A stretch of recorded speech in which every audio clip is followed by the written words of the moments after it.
എൻ്റെ പേര് അനീഷ് എന്നാണ്. ഞാൻ കോഴിക്കോട് ജില്ലയിലെ തോട്ടുമുഖത്ത് നിന്ന് വരുന്നു. 4 വയസ്സായ ഞങ്ങളുടെ മോൻ ഒന്നും സംസാരിക്കുന്നില്ലായിരുന്നു. അതിന് പുറമെ അവനെ നമ്മൾ ബലമായിട്ടൊന്ന് നുള്ളി പറിച്ചാൽ പോലും അവനൊന്നും സംസാരിക്കാൻ കരയുകയൊന്നുമില്ല. ആൾ കിടന്ന് പൊളയും, പക്ഷേ ഒന്നും ഒരു ശബ്ദം പോലും ഉണ്ടാക്കില്ല. അങ്ങനെയായിരുന്നു 4 വയസ്സ് വരെ അവൻ. അപ്പോൾ അങ്ങനെ ഒരു സാഹചര്യത്തിൽ ഡോക്ടറെ ഞങ്ങൾ കാണിച്ചപ്പോൾ അത് ഓട്ടിസമാണ് എന്ന് ഡോക്ടർ കൺഫേം ചെയ്തു.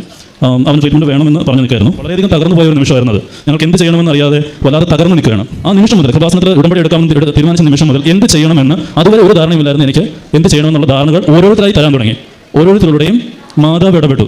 ഞാൻ അവന് ഇവിടെ നിന്ന് കിട്ടിയ വിശുദ്ധ തൈലം അവൻ്റെ നെറ്റിയിൽ പുരട്ടി അവൻ്റെ തലയിൽ കൈവച്ച് പ്രാർത്ഥിക്കാൻ തുടങ്ങി. അതിൻ്റെ കൂടെ അവനോട് ജ്ഞാനം എന്ന ബുക്കിൽ നിന്നുള്ള ഒരു വചനം പറയാൻ പറഞ്ഞു.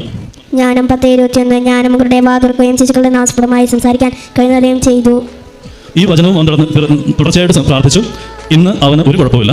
അവൻ എല്ലാ കാര്യങ്ങളും ചെയ്യുന്ന ഒരു മിടുക്കനായ കുട്ടിയായിട്ട് ഞങ്ങളുടെ നാട്ടിലെ അത്യാവശ്യം പ്രശസ്തമായ ഒരു സ്കൂളിൽ CBSE സ്കൂളിൽ 3ാം ക്ലാസ് പഠിക്കുകയാണ്.